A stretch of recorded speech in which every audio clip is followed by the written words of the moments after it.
Hello everyone, welcome to Suma's cooking studio. বাজারে অনেক দাম দিয়ে আমরা সুইট চিলি সসটা কিনে থাকি, কিন্তু ঘরে থাকা অল্প কিছু উপকরণ দিয়ে এই সসটা সহজে তৈরি করে নেওয়া যায়। আজকে আমি এই রেসিপিটাই করে দেখাবো। চুলায় একটা প্যান বসিয়ে দিয়েছি, আর এখন এখানে দিয়ে দিব 2 কাপ জল।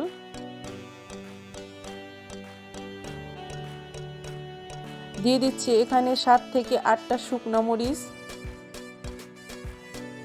এখন নেড়ে চেড়ে জলটাকে ফুটিয়ে নিব আর মরিচটাকে সিদ্ধ করে নেব।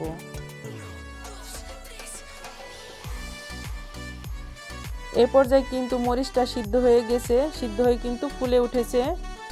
জলটাকে আমি এখন ঠান্ডা করে নেব।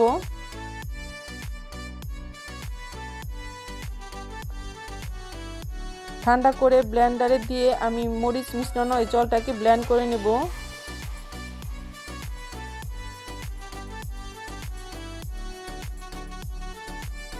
দুই থেকে 3 মিনিট ব্লেন্ড করলেই হবে। এখন চুলায় একটা প্যান বসিয়ে মরিচ মিশ্রণ জলটাকে প্যানে দিয়ে দিব। দিয়ে দিব হাফ কাপ চিনি, 2 কোয়া দিয়ে দিচ্ছি রসুন কুচি, আদা কুচি দিয়ে দিচ্ছি হাফ চামচ, হোয়াইট ভিনেগার দিয়ে দিচ্ছি হাফ কাপ, 1 চামচ দিয়ে দিচ্ছি টমেটো সস, স্বাদ মতো দিয়ে দিচ্ছি লবণ।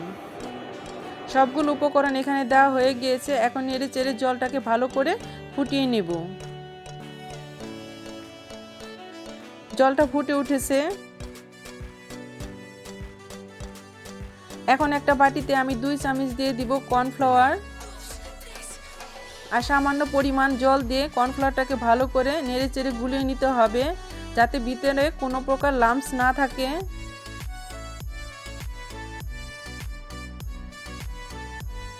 এখন নেড়ে চেড়ে কর্নফ্লাওয়ার মিশ্রণ জলটাকে আমি দিয়ে দিব।